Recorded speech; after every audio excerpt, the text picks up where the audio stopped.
Coming up on Network Africa, the Democratic Republic of Congo records 2 new deaths from the Ebola virus.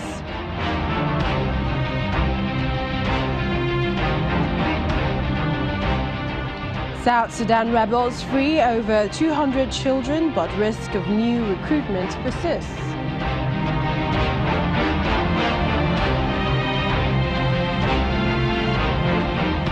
The United Nations Human Rights Office says violence in Libya is having a devastating impact on the country's healthcare.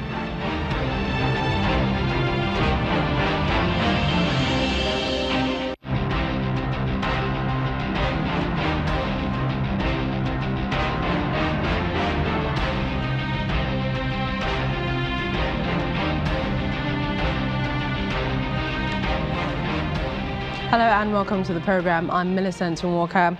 We begin with parties at the South Sudan peace talks in Addis Ababa. They have signed recommitment agreements reached during church that facilitated intra-South-South talks on security and governance issues.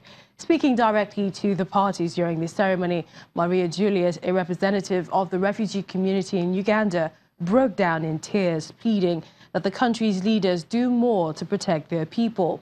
A youth representative, Simon Toulong, also demanded that the South Sudanese leaders take on their responsibilities to ensure peace and development reigns. The commitments reflected in the signed document include the principle of cantonment with timelines to be discussed further, implementation of a 35% affirmative action, and a recommitment to immediately ceasing hostilities and instructing forces to desist from hostile actions.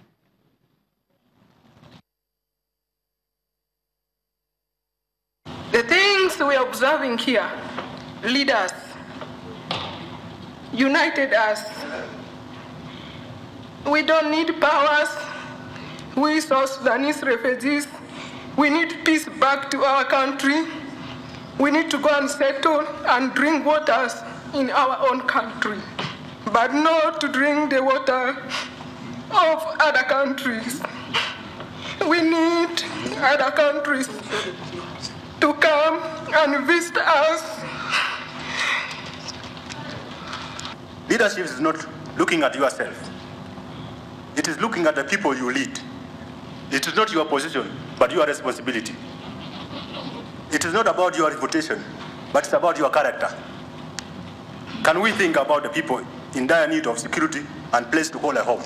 We, the warring parties and the stakeholders, therefore, recommit ourselves immediately to the implementation of the cessation of hostilities agreement of December 2017 to stop the fighting that has caused immense suffering to the people of South Sudan. We therefore, with immediate effect, announce and call upon all our forces on the ground to desist from and avoid any hostile actions prohibited by the cessation of hostilities. Meanwhile, armed groups in South Sudan have released 210 children in Jonglei State's Pibor area as part of efforts by UN agencies and other partners to get warring parties to stop recruiting child soldiers. But ensuring the former child soldiers have access to education and jobs to deter recruitment remains a challenge. 14-year-old Nyachuk spent 5 years in the bush as a messenger, cook, porter, and ultimately a fighter, serving in the ranks of an armed group in South Sudan. Last week, she and over 200 other child soldiers were finally released by their captors in Pibor, in South Sudan's greater Jonglei region. We related with the commanders well. Life in the bush was much better compared to the suffering being experienced here in some parts of South Sudan. We used to suffer without food. No one gave us food.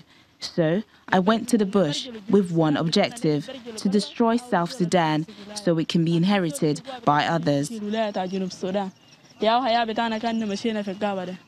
Many were recruited by force, while others say they had no choice but to head into the bush to fight because their parents were killed and they had no other way to survive. They exchanged their guns and military fatigues in favor of a starter kit, which includes books, pens, clothes, bed sheets, a mosquito net, and other essential items. Most of the children are from the ranks of the Sudan People's Liberation Army in opposition. About 728 South Sudanese child soldiers, including 185 girls, have been released from the armed forces so far, but reintegrating them into their communities and ensuring they can access education and jobs to deter recruitment remains a challenge. It does not make sense for someone to say that they are defending the rights of the children and that's why they are fighting, or they are defending the future of the children and that's why they are fighting. They are defending the future of the country and that's why they are fighting. But you cannot defend the future if you are destroying the future, because children are the future.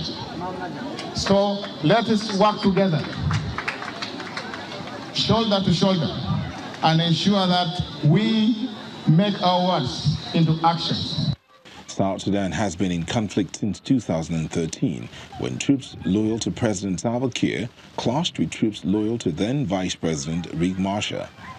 Since then, the conflict has claimed tens of thousands of lives and driven about a third of the population of 12 million from their homes.